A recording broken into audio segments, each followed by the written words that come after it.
Welcome to Voices of Australia, a podcast where we explore different perspectives on how to build a cohesive society. The most recent Mapping Social Cohesion surveys tell us that economic concerns remain at the forefront of many Australians' minds.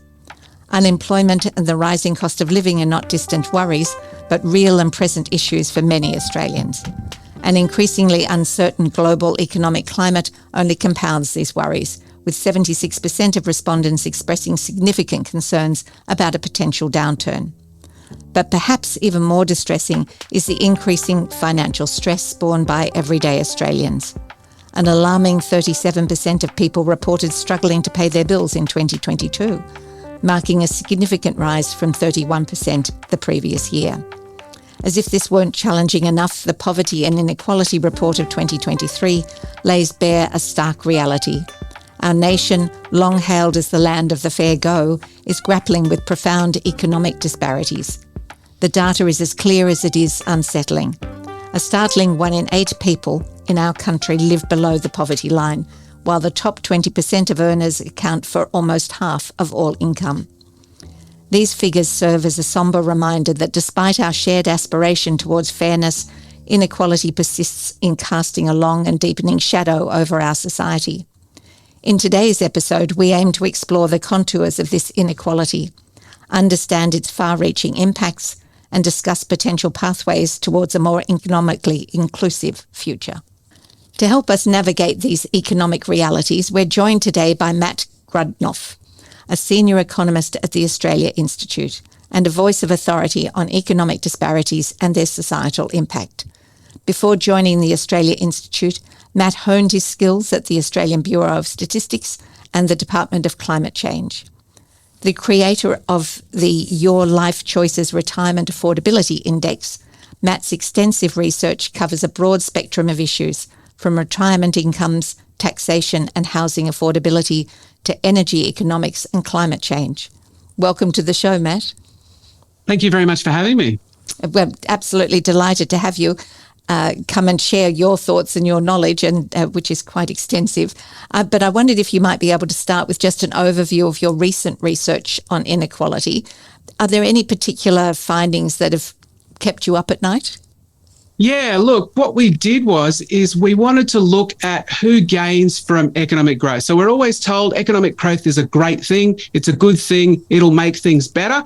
But underneath that assumption is that if the economy is growing and we're becoming richer, then that economic growth is shared out to everybody, that everybody benefits from that economic growth. And we basically wanted to look at, well, who's getting the benefits of that economic growth? And we basically looked at it from the post-war period, from about 1950 all the way up until just before the pandemic, 2019. And what we found is back in the 50s and 60s and 70s, real per capita economic growth, and I should probably break that down a bit. So real means we've taken out inflation. So the economy might be growing, but it could just be because the stuff we're selling is going for a higher price, and all the economic growth is simply prices have gone up, which means you're not better off. And per capita is important because our economy might be growing, but it might be growing just because the population's getting bigger. So we took account of those, and so we looked at real per capita economic growth. So the kind of economic growth you would feel if you got, like the kind of economic growth that's going to you. And what we found in the 50s, 60s and 70s was that about 10% of that economic growth was going to the top 10%, and about 90% of the gains from that economic growth were going to the bottom 90%. So that's a very even distribution of economic growth. Yeah. But then something kind of changed quite dramatically in the 80s, and about half of all of economic growth went to the top 10%, and then half went to the vast majority, the bottom 90%.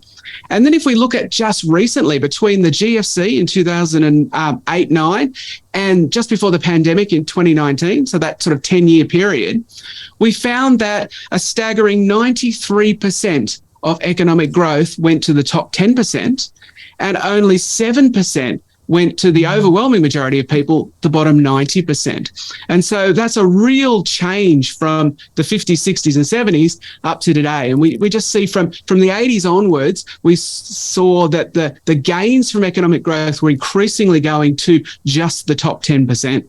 So, Matt, having seen this graph, this is quite a startling piece of finding when you did all that analysis.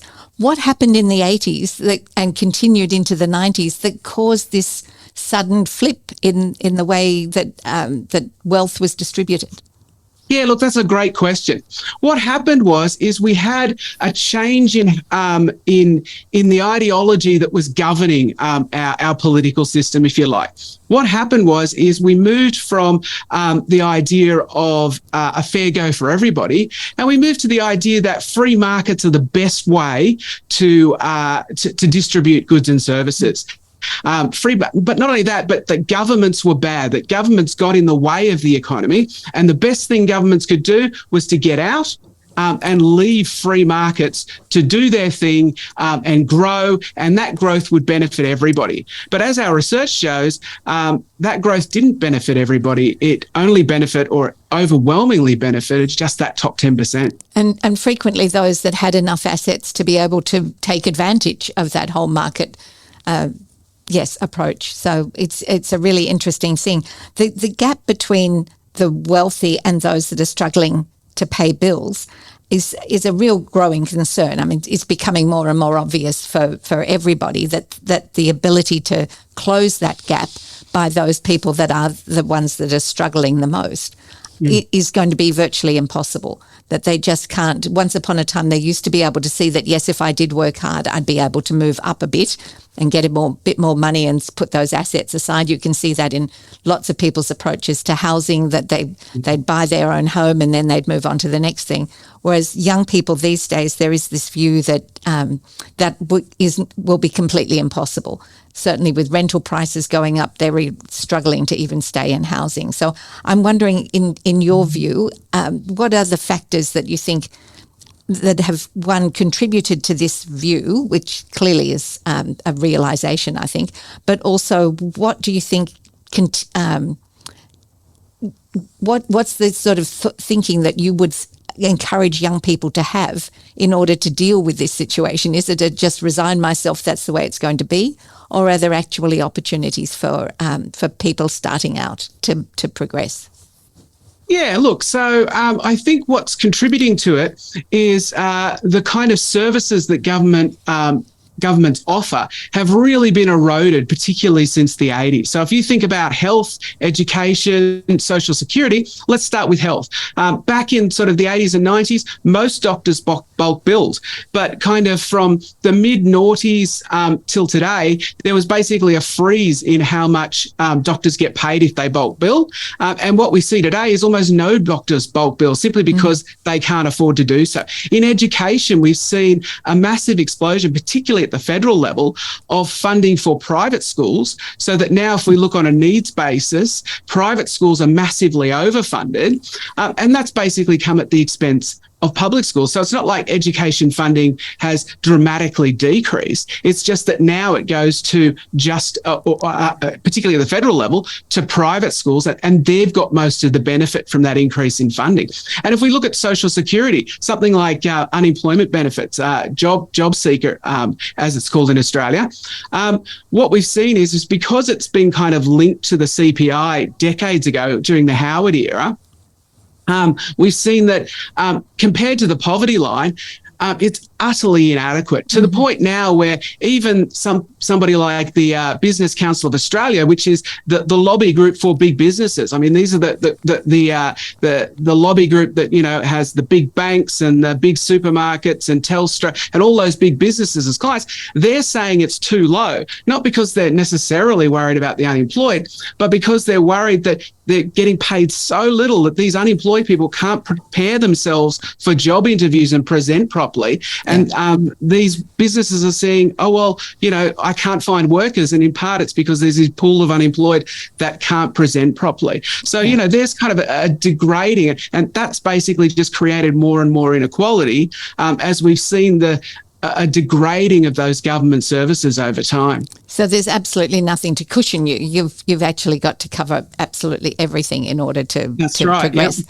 So we did see during, which is to your point about JobKeeper, did see during COVID that a lot of people suddenly thought when they increased the amount of JobKeeper that was being paid out, people felt very well supported. And so this sense of positivity about their economic future actually went up considerably. It's now dropped back down again, of course, now that JobKeeper's disappeared. But you can see that influence of economic well-being as really affecting social cohesion. And I wondered if you wanted to just talk a little bit about that relationship between economic benefits and social cohesion. Yeah, absolutely. So during the pandemic, the job seeker was basically doubled.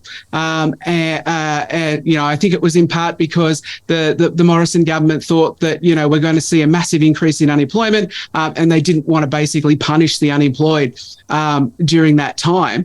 And we saw for some research the Australia Institute did, we saw that that actually lifted all of those people on JobSeeker out of poverty. They actually went above the poverty line for the first time in a very, very long time, I think since the 80s or 90s.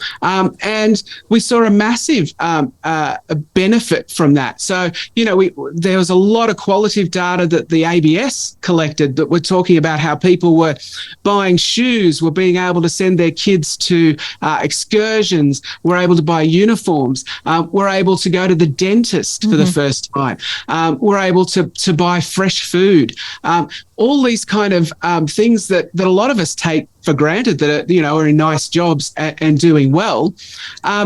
But suddenly all of these other people were lifted out of poverty. And of course that has a great impact on social cohesion. As I said at the beginning, there's kind of this compact that economic growth is good because we all share in it.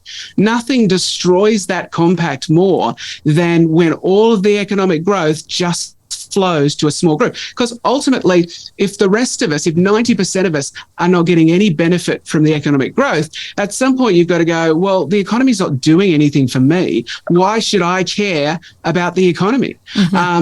And that breaks down a society. The thought that this group is doing so well and I'm getting nothing from it, that's very destructive to society. Yeah, absolutely. This has impacts too for people's preparedness for retirement, where you've got many people that have are in situations where it's a very physical work that they do. So retirement is something that they're going to have to do. It's not like you can just continue to work simply because you need to work. So it becomes quite a complicated dynamic, if you like, around being prepared for older generations and the fact that there are more of us getting older all the time and less young people there to support it. I'm curious, quite apart from the fact that I'd like to hear more about your views about retirement and readiness for retirement, but if your findings and your research is so profound, and it clearly is, and it's very, based on real data about what's actually happening, do you feel that sort of the Australian government is trying to modify or rectify some of these things that have caused that distortion? Yeah, I think they really are trying. I think there's a couple of big barriers. Okay, and the first one is there's been a build-up of this ideology that taxation is bad and the governments are bad, and that the free market is good. In fact, we had former Prime Minister Tony Abbott say that no country ever taxed its way to prosperity. And at the Australia Institute, we did some research where I looked at 180 countries across the world, so almost all of the countries I could get data for. And I looked at their tax to GDP ratio, how the level of tax compared to the size of their economy, and then all kinds of measures of well-being, all the way from just straight average income, what's the average income in a particular country, through to Human Development Index, which is an index of well-being the UN puts out, all the way through to happiness. There's a survey on happiness that can look at how happy a country was.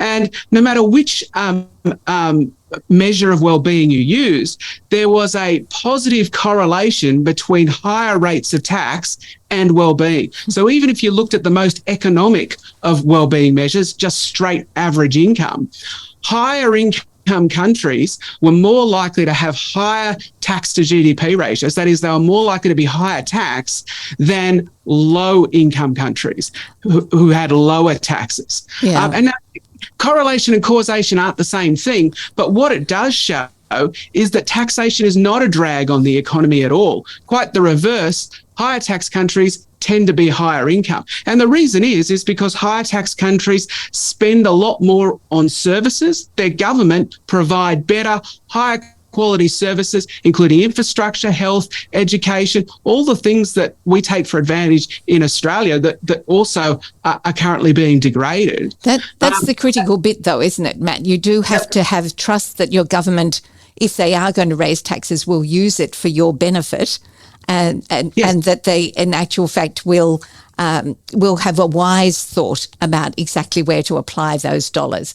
It is very difficult, I think, sometimes for people to have that level of trust if they feel they've been let down in the past.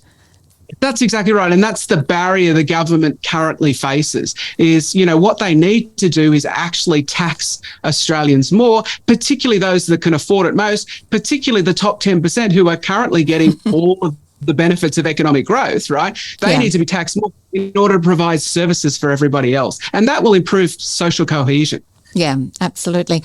Now, I know you've got an interest in sort of this area of housing, and housing is just one of the very hot topics at the present time. Do you have a view about what the impact is of this lack of housing and lack of rental availability as well on people's views about their own economic circumstances? Yeah, absolutely. So if you look at the wealth data across Australia, Australians on average, this is on average, their biggest asset is their house. Their second biggest asset is their superannuation. The problem is it used to be that most people owned their own home eventually, and that almost everybody, when they retired, owned their own home outright. So that they had, bought a home with a mortgage, paid that mortgage off, and retired with that house fully paid off.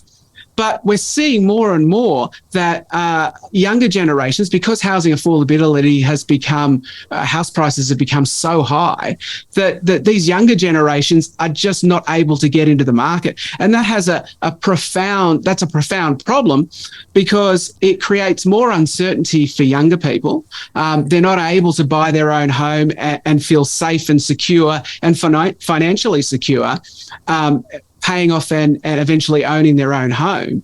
But it also creates an enormous amount of inequality, because what we're seeing is the housing stock, which is a huge part of the total asset pool in Australia, is being increasingly concentrated into a smaller and smaller group. So again, this has profound implications for social cohesion and inequality. I imagine, though, it also has a gender distortion associated with it, since you've got so many more women that are living longer and longer than men, but also have less superannuation. So, Yes. and are clearly making some decisions about their own marital circumstances as well. So you've got single women who are older, who are under-supported overall. And so we are in a difficult situation if we don't start to plan for a different type of retirement that once upon a time we might have assumed was the case. Yeah, the age pension, the amount that is given is basically prefaced on the idea that you own your own home. And so if you're still renting, you're paying out a huge chunk, 30, 40, 50% of your pension just on that one thing, housing, renting.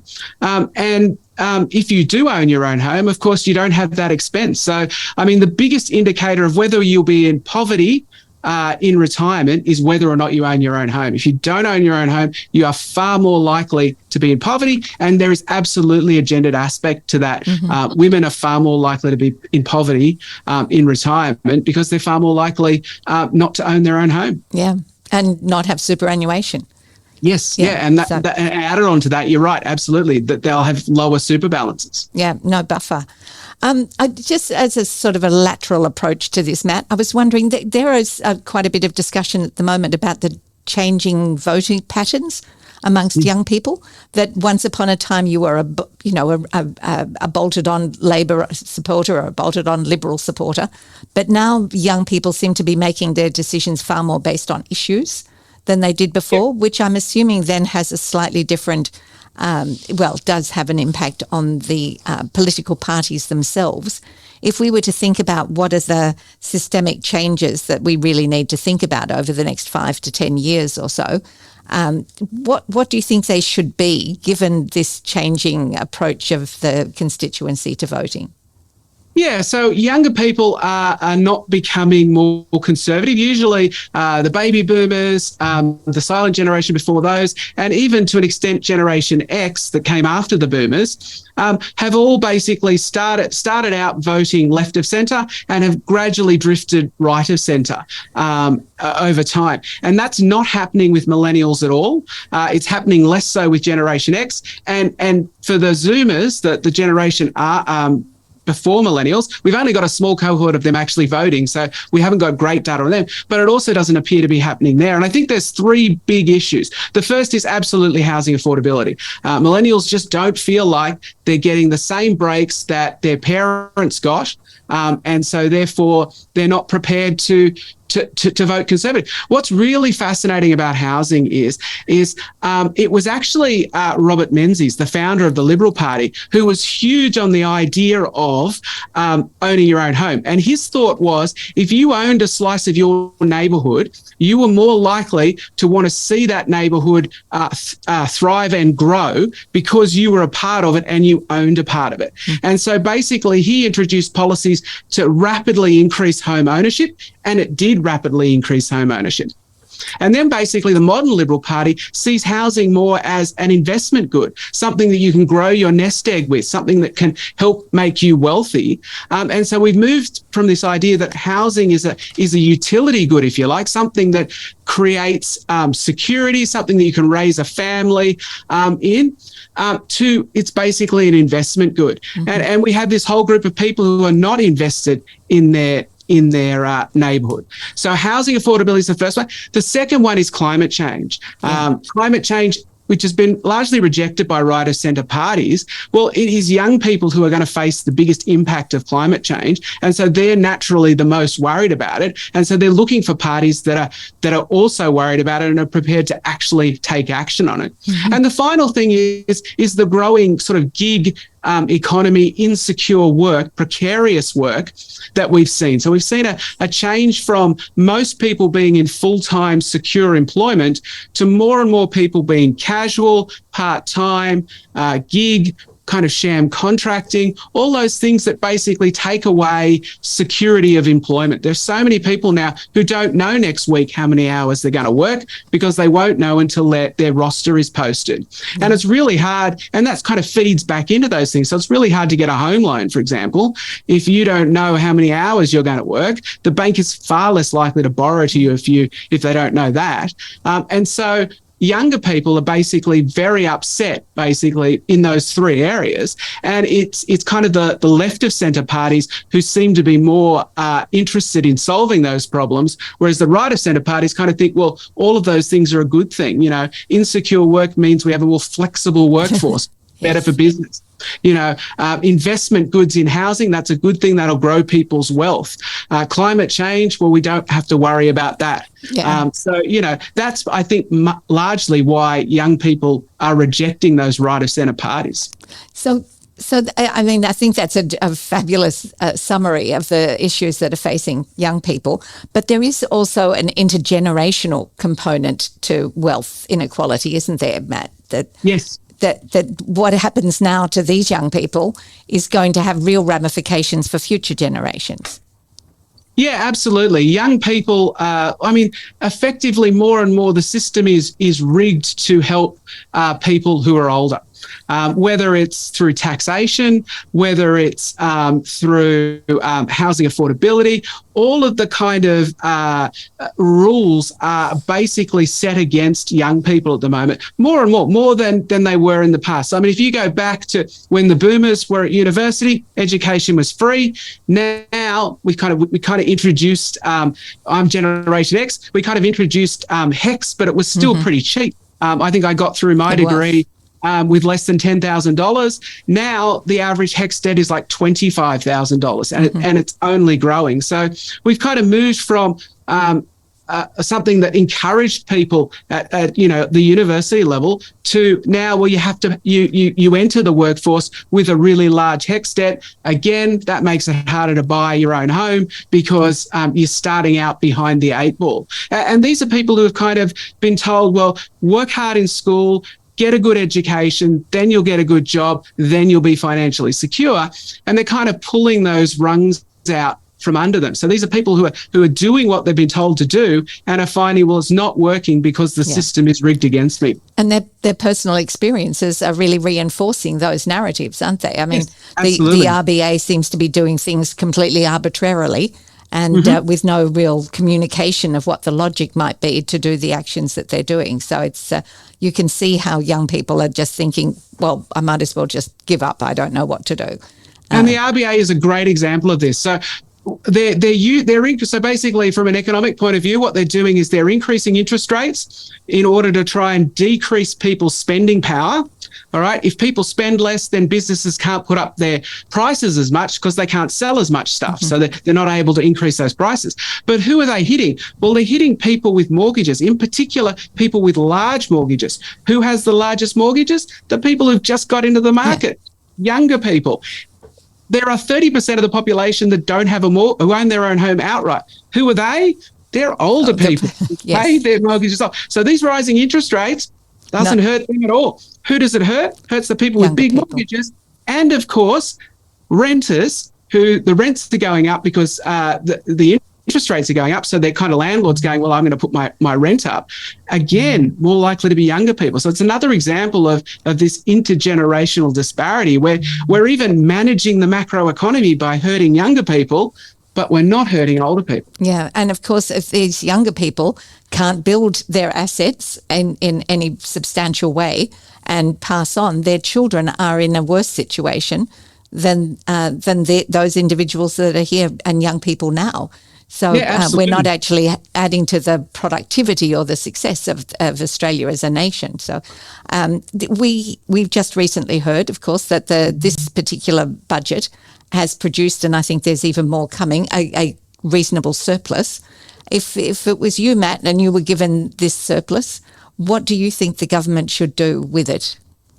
Well, I think that the number one issue at the moment is housing. And the housing problem kind of has two aspects to it. There's the aspect that everybody focuses on, more supply. And how can the government do that? Well, it can build more public housing. And some people might go, well, actually, I've got a reasonable job. I can't afford a house, but I've got a reasonable job. I'm never going to qualify for public housing. Public housing isn't going to help me. But the reality is public housing actually helps everybody. Why does it do that? Well, because if you take the people at the bottom and you house them, they're not competing for all the rental properties that, other young people are currently trying for. So rents won't rise as fast. And also the increase in housing stock will slow or reverse the massive increase in house prices. So there's less pressure on the housing market, which means younger people who are doing fairly well, but not well enough to get in the housing market, will actually be able to get into that housing market. So public housing is one side.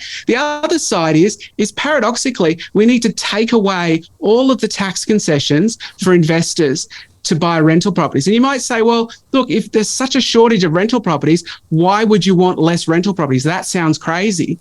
But the reality is the rental market and the home ownership market is one market. If you put a house up for sale, it could be bought for an investor or it could be bought for a home occupier. They're the same thing. It could be used for either.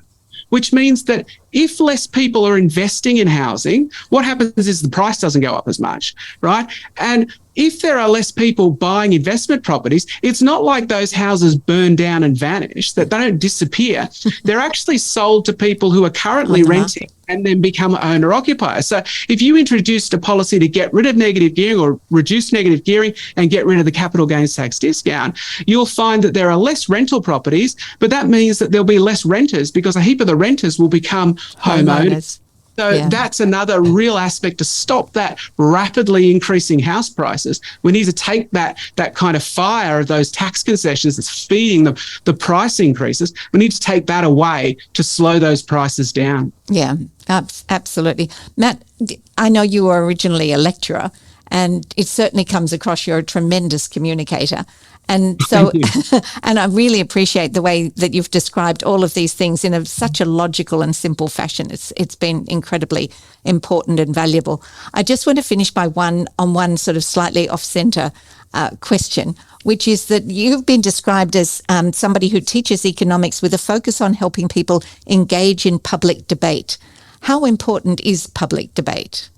Oh, absolutely. It's really important, particularly economic debate. And the reason that I got into economics and the reason I loved it so much was actually because I saw how economics is misused by people who aren't economists. Largely, the economic profession tends to be silent about this sort of stuff, but they're not part of the misinformation. What you see all the time are people who have a particular agenda, particularly kind of free market agenda, using economic language basically to say, well, you have to do that. A classic example of that is we need to do this thing that will coincidentally help rich people and hurt poor people. We need to do it to satisfy the markets, to help the economy, almost as if the economy is some kind of vengeful, ancient god that needs a sacrifice every now and then in order for the harvest to be good. Mm-hmm. Whereas the economy is actually all of us, and the economy is not the master. The economy should be there to help us get stuff, right? Absolutely. The economy is there to serve us, not us to serve the economy. And what we found even more recently over the last sort of 10 or 20 years is that we found that countries with lower rates of inequality, that is, countries that share their wealth more evenly, share that income more evenly, grow faster than economies that are less equal. That are more concentrated, the benefits go to a smaller group. So even if you weren't interested in social cohesion, even if you weren't interested in helping poor people, there is an absolute benefit from sharing the economic growth, because then the economy will grow more rapidly and we will actually be all better off. Yeah. So the kind of economic growth that we've seen that's concentrated in that top 10% has also come at a time when we've actually seen the economy grow far more slowly. Since the GFC in Australia, economic growth has been really stagnant, and certainly at a per capita level, it has been really, really bad. And part of the reason for that is we're becoming less equal. And so our economy is slowing down. So one of the benefits of a more equal society is we actually have a faster growing economy.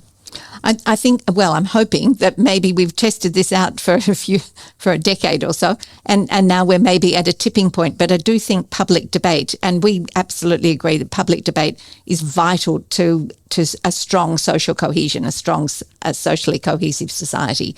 But sometimes it's not an easy thing to foster.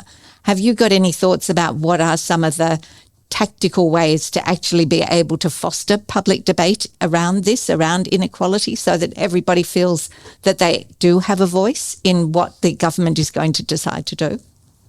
Yeah, I think we need to talk about the benefits that government services can have for all Australians. So we need to celebrate the fact that we have a government that taxes and then provides these high quality services.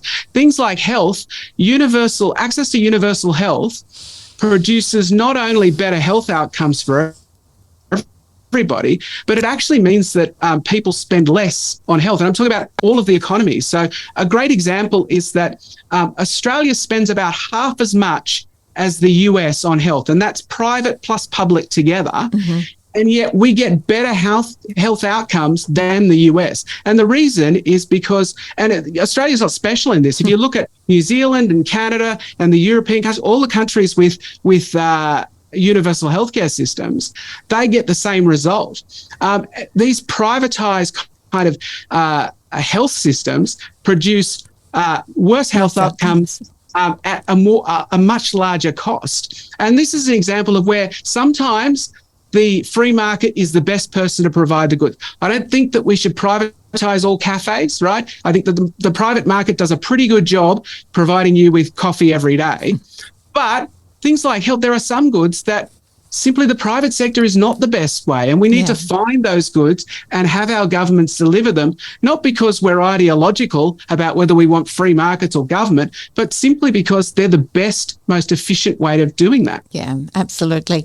Matt, I think this has been a really eye-opening and a tremendous conversation to have, and I really appreciate your time. So thank you very, very much for having been a part of it. And hopefully we will have fostered a few people to go off and have a few public debates about these topics. So thank you very much. Thank you so much for inviting me.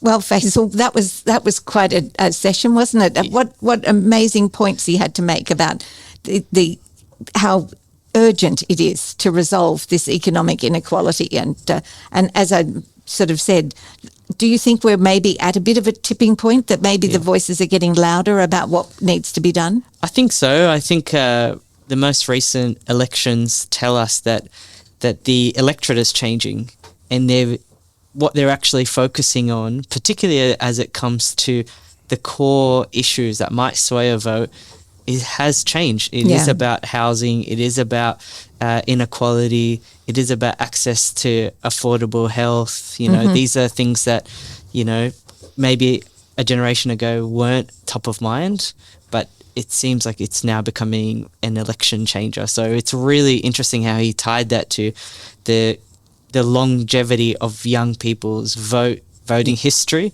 is starting to change in Australia. It is changing, yeah, absolutely. Housing has always been something that's of great interest to you. Yeah. Did he cover off certain things that really resonated with you from a housing perspective? I think so. A lot of what he said was absolutely on the money, because a lot of people that I know are, just getting into the market or trying to get into the market or trying to save up enough money. Yeah. And they're being hit with these incredible interest rates, that are rising faster than normal. I think that they're at that end where they're the most exposed. So I think he's absolutely right that the actual impacts that are coming from these RBA interest rates most recently are certainly from being felt by young people. Yeah. So it was interesting. I didn't expect this conversation to be so focused about young people. So I was writing notes the whole time thinking, yeah, that's exactly right. It is really interesting, isn't it, though, the change in mentality as a result of the interest rates, the inflation, the whole economic circumstances of individuals and this sharing of wealth.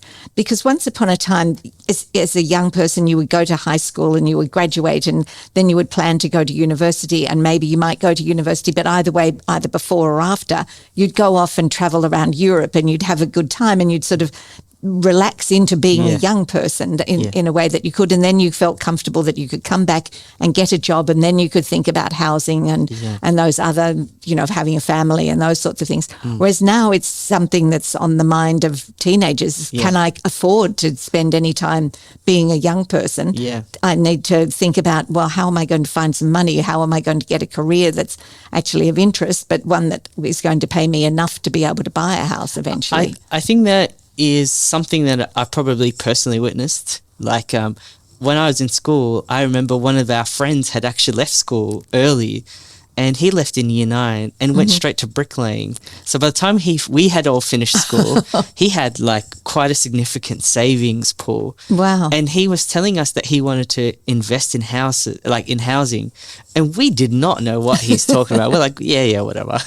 But it's now incredibly poignant on his end to know that, that investment for him will probably, yield a lot sooner than me getting into it a lot later. And then also protect his children. Yeah, absolutely. But I don't think that is the right way for a young person to have to think so early in their lives. Absolutely. To think, our society is getting perhaps more unequal or perhaps less fairer.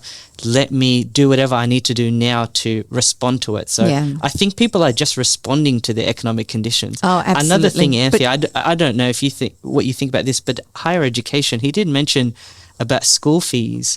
Do you think that factors into these kinds of Oh, discussions? absolutely. I mean, I was lucky enough to go when you didn't actually have to pay to go to university. You just Must be paid nice. certain fees, and I'm just so grateful for that. But also, one of the things that it did was allow a much broader cross section of society to be going to universities. So you had this incredible diversity of people that you came across.